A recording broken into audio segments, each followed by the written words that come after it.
It goes back to the Hanif, who was in the Quran. And as you recall, the Hanif is Abraham.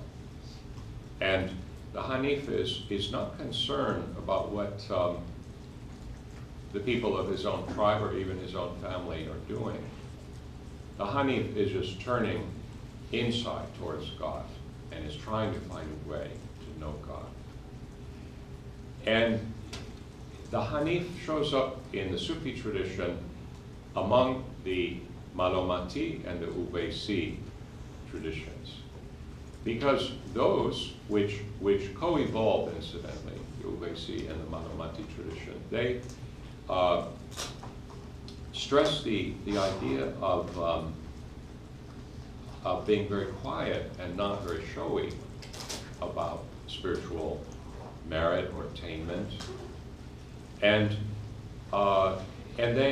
they have a sincerity that one can sense immediately.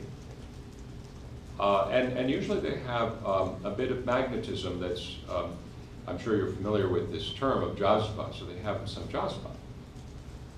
Anyway, Ustad Khalili had all of these qualities, and I was very drawn to his poetry, and so it was a very lucky and wonderful thing to actually meet him in 1986 in Islamabad, and to know him for the last phase of his life, really less than a year of his life that was left, and to know him during that time, and then for him to give me indications of where to go next.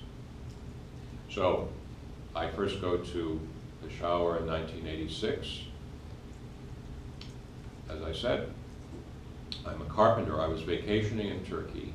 There were some Afghan Turkomans weaving rugs, tokats, and we became friends. And I took back some of the carpets right here in the Bay Area, sold them, sent them the money. Then they send me about 18 rugs, and I have to start sort of Tupperware parties to sell the rugs. And this sort of mushrooms a bit. And one day, Hashim Utkan from the United Nations calls me at my boat shop and asks if I'm Robert Darr, and he said that he's very impressed with my project in Turkey. And I assure him that we have no project in Turkey.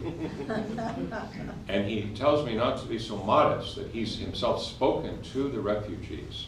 And in fact, the refugees are not happy with many of the projects, but they are happy with our project. And I said, I cannot accept his offer to go to Islamabad. So I refuse. And then a week or two later, my school burns, as it happens. And my dear friend dies in the fire. I'm talking, of course, about my dog, who happens to be locked in the boat shop at the time. I do have a teenage daughter at that point, but she's a lot less attached to me than my dog was. See, because dogs are very emotional creatures who don't know what you're doing if you leave. And I was telling Zachary here that I talked it over with my daughter and said, look, I'm going somewhere, and maybe I could get in big trouble, you know. And she said, you really want to go, Daddy, go ahead and do it, you know. What I mean is that after the fire, I thought, well, we'll see what happens. And sure enough, he called me back. Hashim Khan said, I'm calling you again. I asked you again, will you come to Islamabad? And I said, well, yes, now I will, because my circumstances have changed. And that's how I went to Islamabad and to Peshawar. And next thing I know, we've got two offices there, one in Quetta and one in Peshawar. And I realized I must have no Europeans or Americans to prevent me from learning the language, so I only live with Persian-speaking people. So that I learned, of course, fairly quickly how to get along, and then I start reading more profoundly into the literature. And it's at this juncture that I meet Ustad Khalili, and he dies in 1987. in the spring. And we have several meetings, and that's all, just several meetings in his life, that's all it takes. You'll say, well, you have such an attachment for a person you only knew for several meetings. I said, yes, when the fruit is ripe, it falls easily from the tree. It just takes one little breeze to drop it. So it was at that moment in my life. And he suggested that I go into northern Afghanistan to certain places. And he indicated there were certain people that I might like to meet there. And so, of course, I was doing aid work, and so I planned journeys by horse and walking through Afghanistan into the north. And those I've mentioned, I've written a book. I happen to notice there's a copy of it here. It's called The Spy of the Heart, those of you who haven't seen it.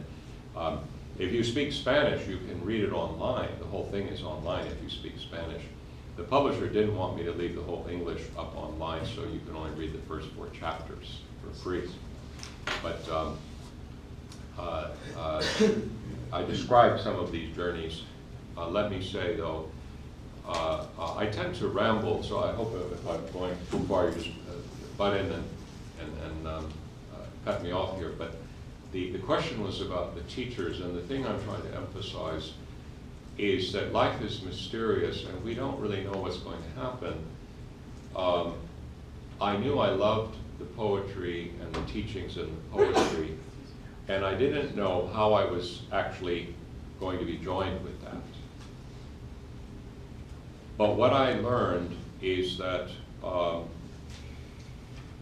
when I went to the large assemblies of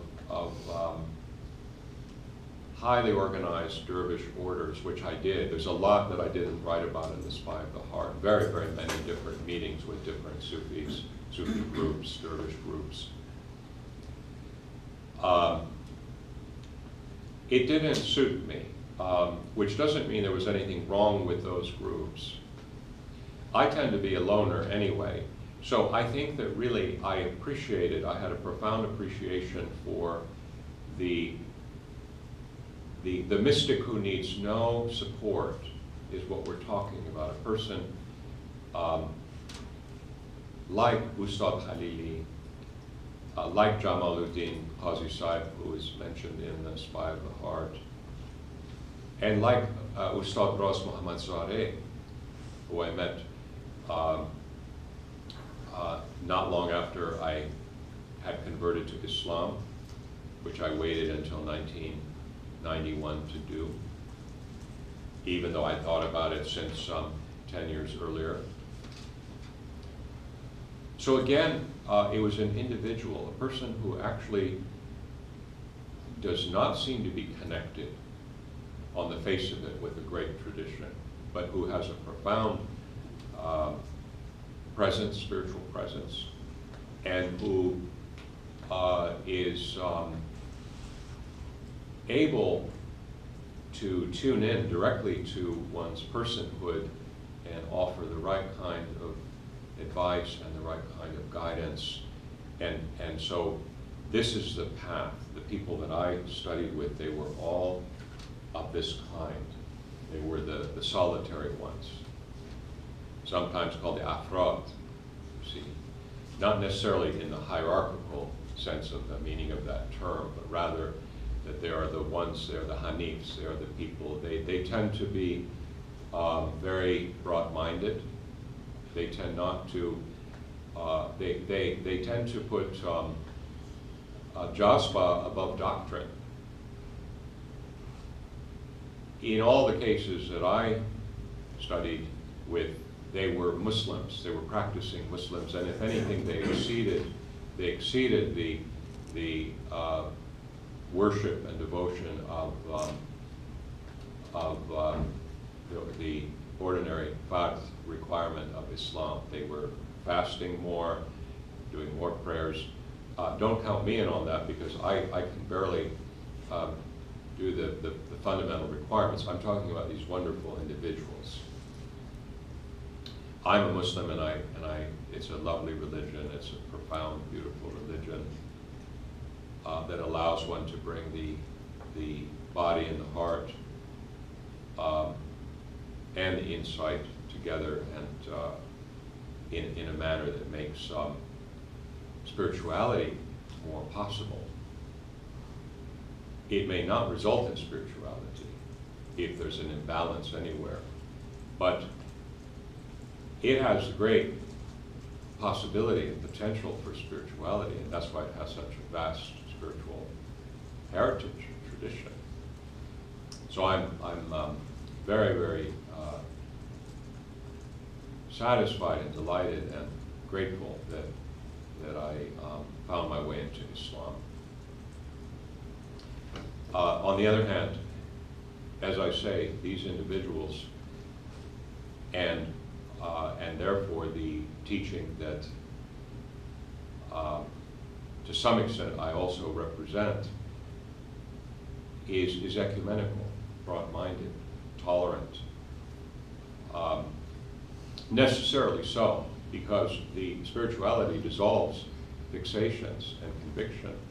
Spirituality expands intimacy and compassion and caring for another, and trying to see the luminosity in any tradition that can bestow that, and to not become dogmatic and narrow-minded.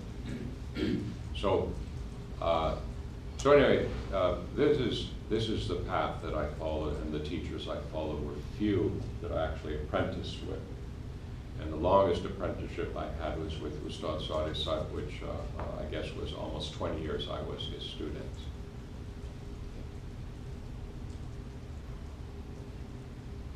Thank you for sharing that.